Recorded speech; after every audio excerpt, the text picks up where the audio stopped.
Okay, great. I'm so happy to be joining with you.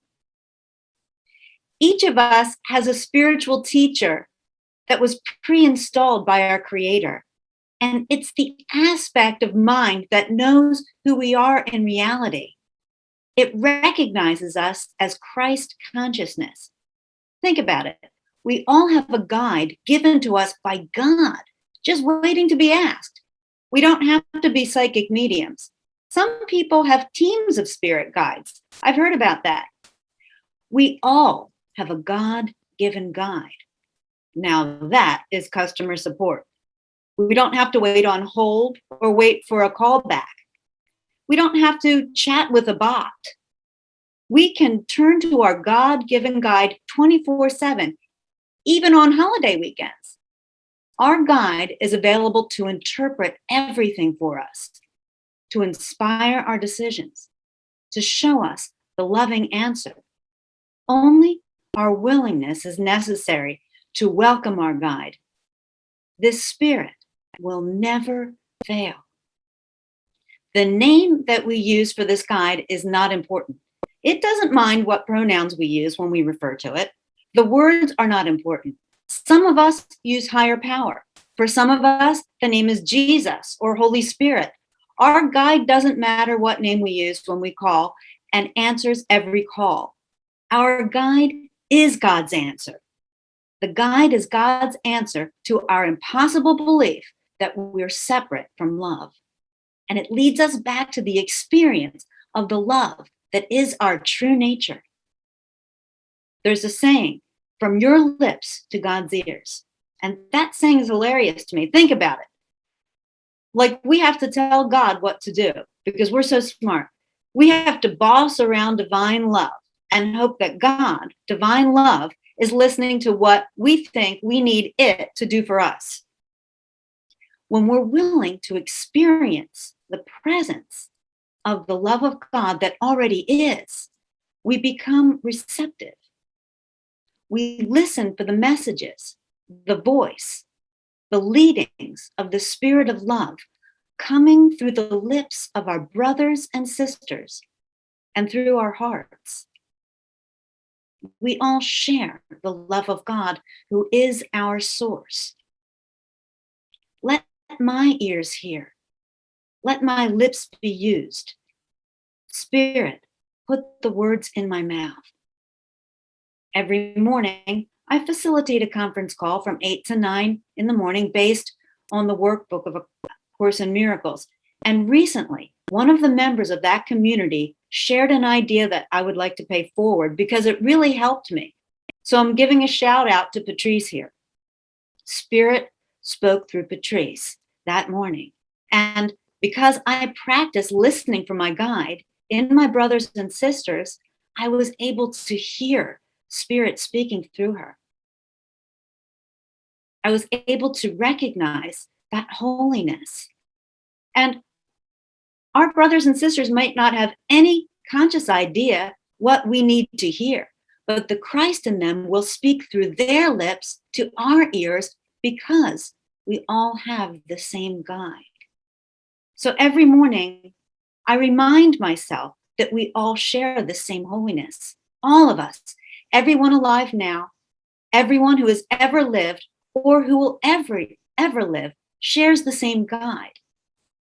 Even though we might have different spiritual beliefs, we all have the same spirit because we're one. We're one with one another and with our source. And by remembering that every day, I'm remembering the one self, the true self, and I'm training my mind to listen for it. It feels good too. Now, I don't say a prayer as a matter of ritual, but I really remember the shared holiness by giving my willingness to that. And the holiness inside of me responds to my invitation. And I feel that presence. I feel the energy. So this particular morning, Spirit spoke through Patrice and said, imagine you're at home and Jesus appears right in front of you in your room. He tells you that he's here to help you in all ways at all times. He invites you to follow him. He tells you you will be completely safe. All of your needs will be met along the way. Will you take him up on it? Will you? Why do you think you need to see his body? He's making this offer to you now. The Christ in you, in Jesus, is not about the body. Are you willing to follow the guide that is here for you right now, right in the room where you sit? Your guide has recognized the Christ in you. He sees you the way God sees you. He will lead you to see yourself, to experience yourself as the Christ that is the truth of you. Your guide to experiencing the holiness that is your true nature loves you beyond all conditions and recognizes the Christ in you. In order to live as the Christ self, the Christ consciousness, we can't judge. When we're judging, we're defending against love because love doesn't condemn. Love is everywhere all the time because God is source. Just like we were reminded this morning, God is, I am. So when a situation comes along and we justify all of the reasons why the situation is obviously bad, we're defending against the presence of God. We're using a situation to prove that God is not here. Our mind is closed against the experience of who we really are. Defending against how our guide sees us. There is another way. What if our guide were right here in the room? Would we ask for another way to see the situation? Would we be willing to be taught how our Christ mind sees the situation? What if our guide is here? Our guide knows who we really are. The body isn't the source of love. When we're thinking about someone, we're holding them in our minds and we are relating to them. The body doesn't have to be present. We're in relationship with them. And we're responsible for how we hold people in our minds. Them too. I've spoken here before about resisting a lesson in A Course in Miracles and then asking for divine help with it, asking my guide to show me how to see it. So today I have another one for you. Because I've learned that when I'm resisting a situation, a person, or a lesson in my chosen spiritual path, it isn't my higher self, my higher power saying, ew, not that one, not this situation, yuck.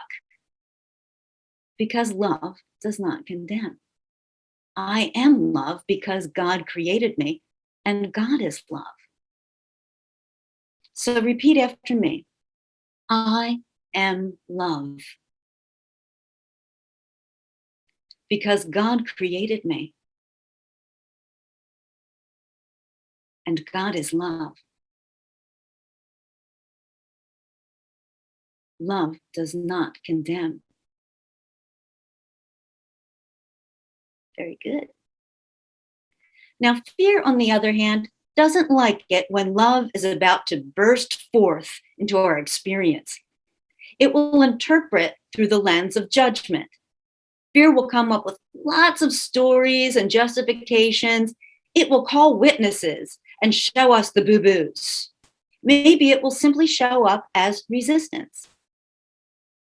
One morning, I came to the lesson, let not my mind deny the thought of God. Let not my mind deny the thought of God. It sounds so heady, written in the negative. Let not my mind deny the thought of God. But this time I noticed that the resistant voice was full of, well, poop. I was willing to receive what the lesson had to offer me. So I asked the Holy Spirit, Holy Spirit, Spirit of love, teach me this lesson. I can't teach it to myself, but I have faith that you can teach me. I'm willing to have the experience that the lesson offers. So I opened my mind. With that willingness came understanding. I started to notice that whenever I'm not happy, not peaceful, and joyful, I'm using the situation to defend against the presence of God. After all, God is happiness, God is peace, and God is love. My mind was misusing the situation or event to deny God. It doesn't matter what the situation looks like. It can look really dire. God is still here. Nothing can separate us from God. Our connection to God is unconditional because God is our source. This truth can be something we entertain intellectually, or we can experience it. Whatever it is we're using in the world as an excuse to not experience God is an idol. The only power an idol has is when it remains hidden. When we're not honest with ourselves, it's something we're using to try to block out the experience of God, the experience of the limitless love that is our true self. Once we get over the ego's objections to this, we recognize that this is great news. It's great news because we have seen past the ploy. When we're willing to be honest with ourselves, we must be willing to be unconditionally happy. Unconditional love, unconditional happiness are our relationship with God. They're the experience of the self that God created, the self we share with our source. By being honest, we're inviting the Christ consciousness interpretation. By getting real with ourselves, we are welcoming the experience of our real self. This is not about negative denial. See, I've given up my judgment of double negatives. This is not about negative denial. I'm positive about that. Early on my spiritual path, I thought, oh, I'm not supposed to judge. So I didn't look and pushed things out of sight in order to pursue what I thought I had to have in the world in order to make me happy. I was using people and situations as replacements for my source, as if. And that was such a misuse of those people and those situations. It was judgment. I wasn't letting the Holy Spirit judge for me. And the Holy Spirit's judgment is never a condemnation. The Holy Spirit, whether you call it higher power, Holy Spirit, will guide us when we ask in ways that are for the good of all concerned. Spirit recognizes our happiness comes from our source and recognizes us as expressions of source. Spirit's judgment is always innocence because it can see us as God created us. Early on my path, I would decide what I thought I wanted, and then what I thought I wanted, and then I wouldn't ask Spirit because I thought I needed what I had decided I wanted. So I didn't want to hear from Holy Spirit. I didn't want to hear that God was my source. I wanted some worldly love, some worldly happiness. I was still trying to maintain an identity of separation from source. I did not yet recognize that as a defense against myself, my true self, my higher self. When we let the Spirit of love take the lead, the judgment will always be innocent, and this releases us to experience the love of God. The small self, the unreal self will be like, the love of God, I want a boyfriend or a girlfriend or a new car or a promotion. I want my way in the world. Once we start tasting the love of God, experiencing our real self, the imaginary ego needs and drives fall away.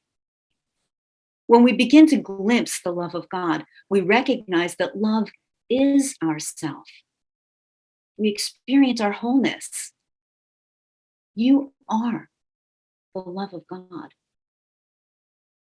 When we try to get love and happiness from outside, we're defending against experiencing our wholeness.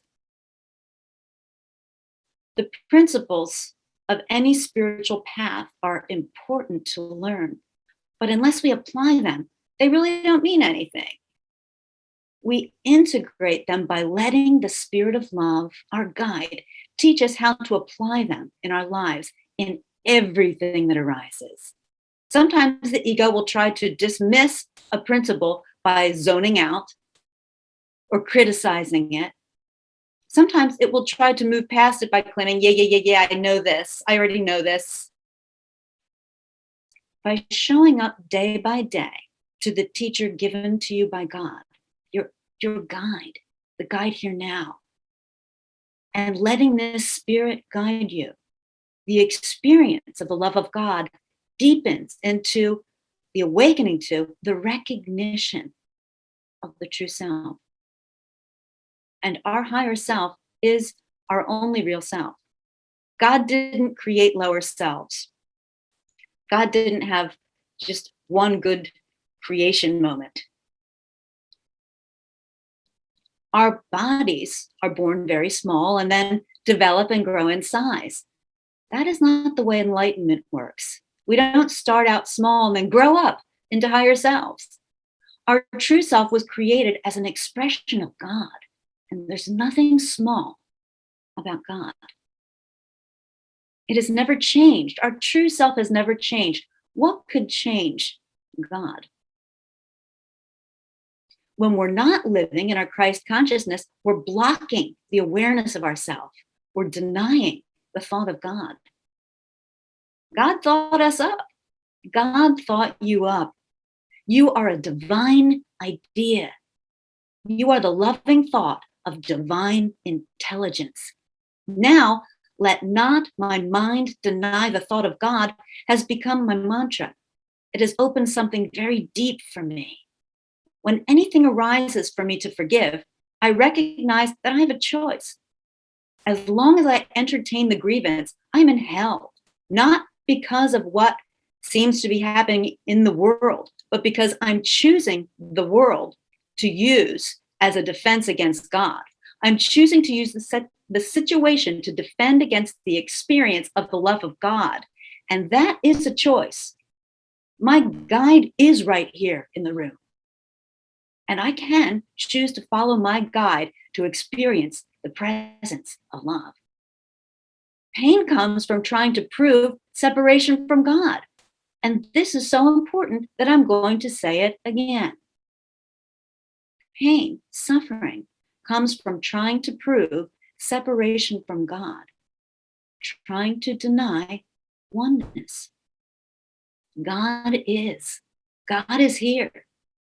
God is not withholding love from us ever. It is completely up to us to be honest. We are the love of God. Now, whatever comes up that doesn't feel like love, I ask myself, how am I misusing this situation to prove I am not one with God? Perhaps I'm being given the opportunity to extend love to someone and I'm just plain stalling. Why delay? The presence of love is here now. Why put it on hold? Due to high call volume, there is a helper in you now, in this very moment. The source of love is abundant beyond measure. Has a situation in your life come to mind? Maybe it's appearing on the world stage. How am I using this situation to disprove the oneness of God? I'm not saying that it's easy. However, it is easy for our guide who is available. And our guide will never fail. Will you be happy once you're in a romantic relationship and then the person has so many annoying habits? Will you be happy when you break up? Is it possible you're using romantic relationships as a defense against love rather than an experience of love?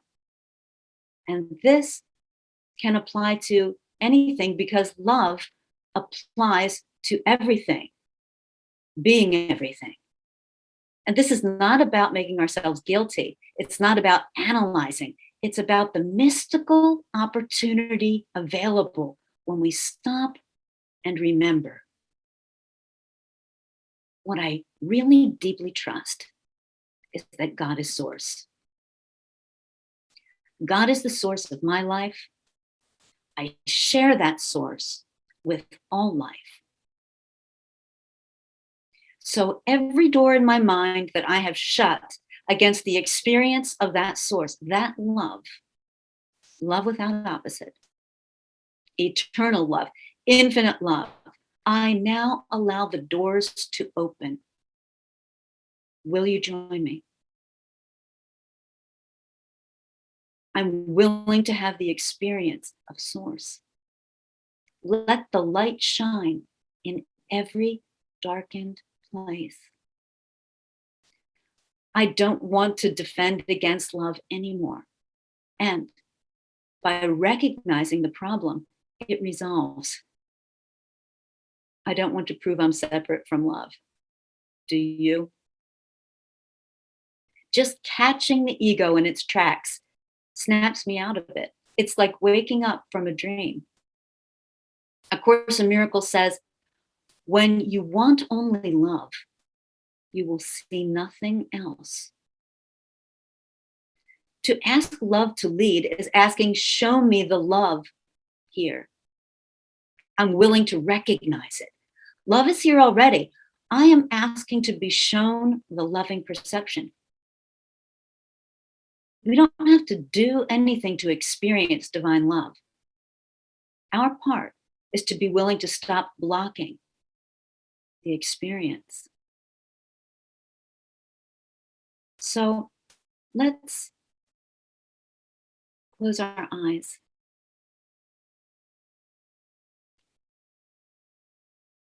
And we open our heart, minds, and energy fields wide to our guide, the guide that's been given to us by God.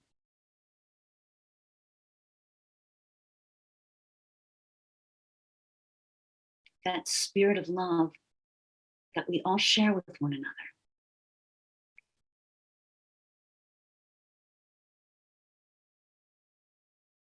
And we share this spirit of love with all of creation and with our Creator, who gave us this spirit guide as one.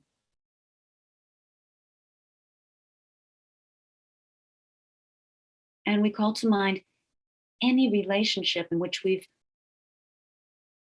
not experienced the love of God. Maybe it's in our personal lives, our professional lives, the world stage. And we give our willingness now to remember that God is here. And we give our willingness to our guide to show us the love. We are willing. We lay aside our defenses, interpret the situation for us, be in the midst of this relationship. Because when we're thinking of someone, we are in relationship. So we call forth the presence. We are open to it. we give our willingness to stop defending against the presence of love that is the truth.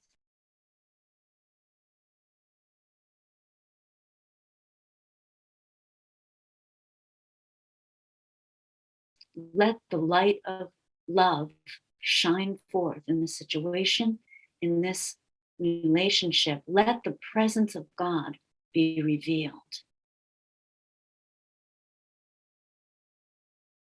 We are willing to recognize God here.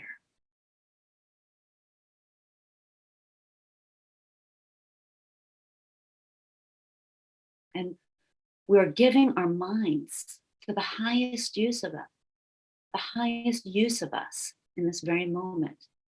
To let our minds be used by love.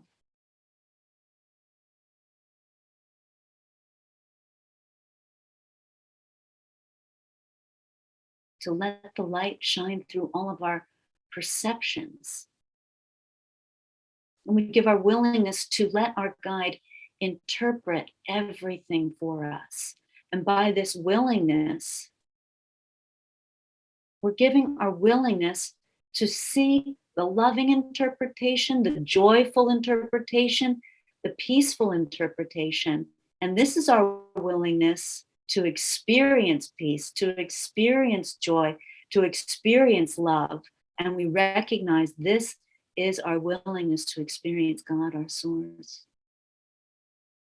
And therefore, to experience our true self. Because we are of source.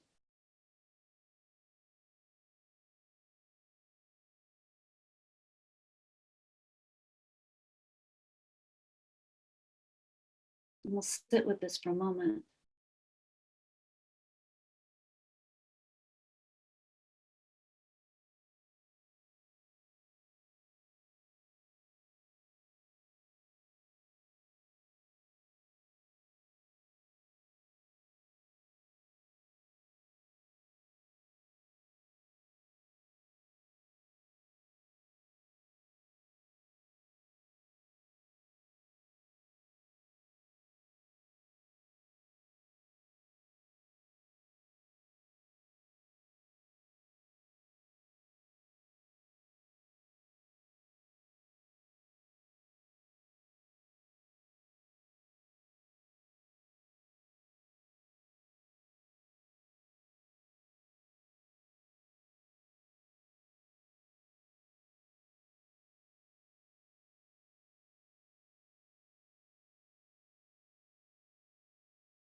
And this willingness that we have offered is our willingness to stay in active relationship with our guide.